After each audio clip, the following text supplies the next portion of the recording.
I'm Gianmaria Griglio, a conductor and a composer, and welcome back for another video of Conductibles, a series where we take a repertoire piece or a part of it and we analyze it from the conductor's point of view. This week is time for Beethoven's Coriolan Ouverture. You can jump to different sections of the video by clicking on the links in the description below. And now, let's start. The Coriolan Ouverture could be defined as an inherent symphonic poem in that it has an inherent descriptive character to it, much like the Egmont Overture. Both of them, as a matter of fact, are overtures to a theatrical drama, Collin's Coriolan and Goethe's Egmont. Beethoven's idea is clearly to feature all the characteristics of the drama in a single compact symphonic piece. Collin's drama is rich in contrasting tensions, which offers Beethoven the perfect opportunity to showcase his personality through music. Beethoven also effectively started a genre that will see much success in the first half of the 18th century. Up until then, the overture was used to open an opera. With Beethoven, it starts to become a standalone symphonic piece. This idea will be followed by many composers like Mendelssohn or Berlioz or Brahms. Not only, but it will also be the germ of another form that with Liszt onward will see much success, the symphonic poem. The very same first movement of Mahler's Second Symphony, which we discussed in the previous video, was born as a symphonic poem titled Totenfeier. The drama of Coriolan turns around the tragedy of the Roman hero Coriolan, who first defeated Volsci, but then was exiled from Rome. In order to take revenge against Rome, he forms an alliance with the Volsci themselves. When he is about to attack Rome, his mother and his wife enter his tent and manage to convince him to desist. Depending on the version of the story, Collin, Shakespeare or Plutarch, Coriolan either kills himself or is killed by the Volsci.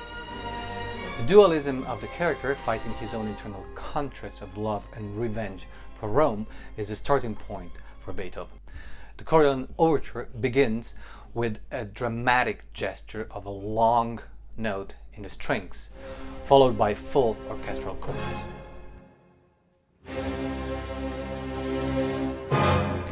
This incipit is repeated three times in which Beethoven changes only the chord, adding more and more drama to it, amplifying it with the use of rests in between.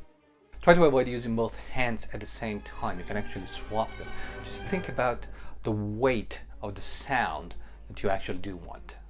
The last two chords can also be conducted sideways with a sharp and quick rebound of your right hand, leaving your left hand in position for the piano dynamic at bar 15. After the cadenza of two chords, we would expect another fortissimo chord in the home key, but Beethoven doesn't fulfill this expectation, introducing a sudden pianissimo. It's typical of Beethoven to change the dynamics to keep the tension. And notice how Beethoven doesn't use any melodic element in the first 14 bars, but relies exclusively on harmony and rhythm.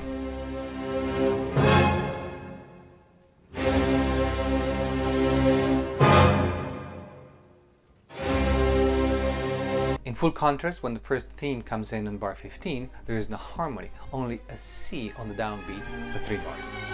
Sure, one could argue that the harmony is somewhat implicit, that we can deduct it with our ears accustomed to these entangled intricacies of Bach, a composer that, by the way, was almost completely unknown to the audience of the time. But regardless, Beethoven does not make it obvious, leaving the violins and violas completely unaccompanied. Everything is in piano, no change of dynamics for 4 bars. And the absence of dynamics makes the contrast with what came before and with what is about to come even more extreme. The menacing chord from the opening comes back once, and then the conversation is passed again to the strings, playing the same theme a whole step lower.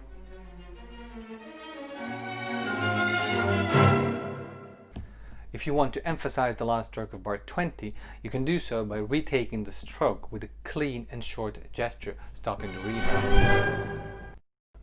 Beethoven then uses the same musical cells to continue, arriving at a fortissimo which holds another Beethovenian finger. Those dotted quarter notes in the winds and lower strings are an element that we will find over and over again. A remarkable example being his Ninth Symphony.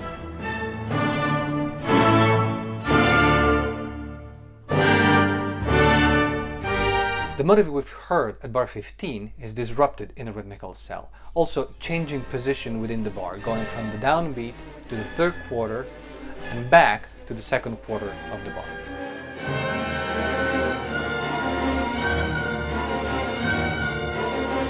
Notice how Beethoven insists on the same musical gestures, symbolizing the doubts weighing on Coriolan.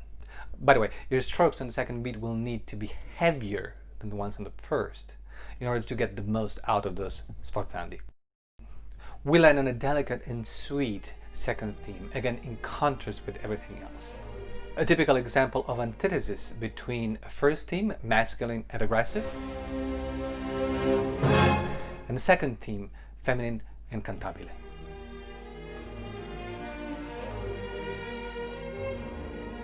We can almost see Coriolan's wife and mother imploring him to give up on his revenge. And the lovely E-flat major is suddenly interrupted by a fortissimo, like Coriolan vehemently trying to make his argument. Then the theme comes back, but it's now a melancholic F minor. We're interrupted again and taken to G minor. And then, in bar 77, it's all rhythm. The anxiety of Coriolan palpitates through the strings and the bassoons, helped every 2 bars by the flute and oboe.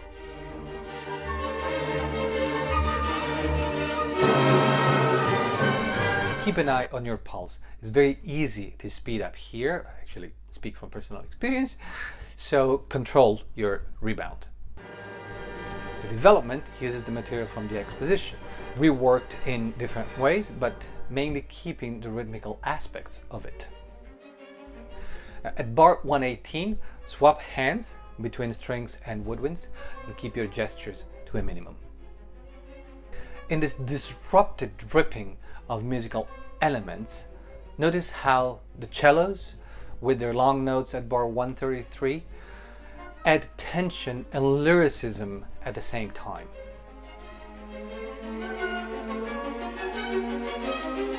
Between 136 and 140, make sure there's no crescendo.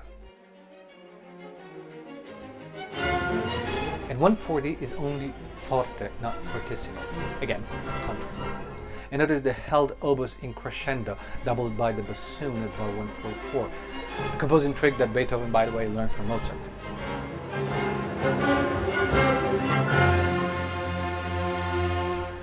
The Recapitulation, which arrives on bar 152, is extraordinarily compact in comparison to the Exposition. Everything here is fragmented, and the repeated obsessive elements take us directly into the second theme. And while this theme in the Exposition arrives after 52 bars, in the Recapitulation arrives after only 26. The drama is concentrated, deprived of all ornaments, and focused exclusively on its very essence. Just listen to the gripping power of those horns in unison at bar 168.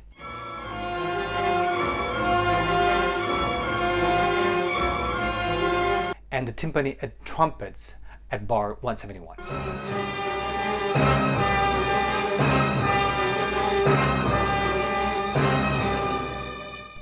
Once again, at bar 220, you can use one hand for the violins, second bassoons, and basses, and the other for the woodwinds, horns, violas, and cellos. It will add weight to the sforzandi and will show the dialogue between sections. The conversation moves on, playing on different motives, until it gets stopped at bar 240. Silence is used again as a dramatic weapon, leading us into the Coda. The Coda opens with the imploring second theme, leading into a dramatic part where Coriolan seems to have the entire weight of the world on his shoulders, unable to decide, filled by the doubting chords at bars 264 to 269.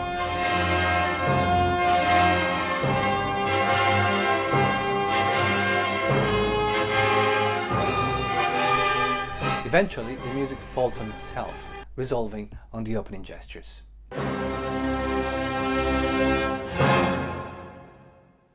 The music breaks, dissolving itself, and the ghost of that first motive comes back, completely dismantled, moving from 8 notes to quarter notes, triplets, from dotted half notes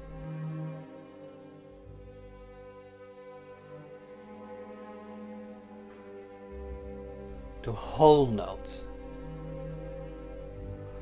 while our hero dies on the pizzicatos of the strings. This idea was not new to Beethoven. He had already experimented with it, for instance, in the finale of the second movement of his third symphony, which is, by the way, in the same key. And it might be a coincidence, but the Marcia Funebre from the Eroica Symphony is also centered around the death of a hero. And incidentally, so is Mahler's first movement of his second symphony, which also ends on pizzicatos and is also in the same key of C minor. Did you enjoy this video? Then make sure you subscribe to my YouTube channel by clicking on the subscribe button below the video. And now I want to turn it over to you. What do you like the most about this overture?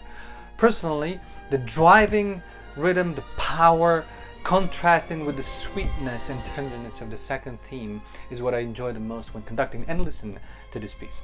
Let me know in the comments below, and I will see you next Thursday where we will talk about Mendelssohn's Hebrides Overture. Till then, bye bye. Not only, but it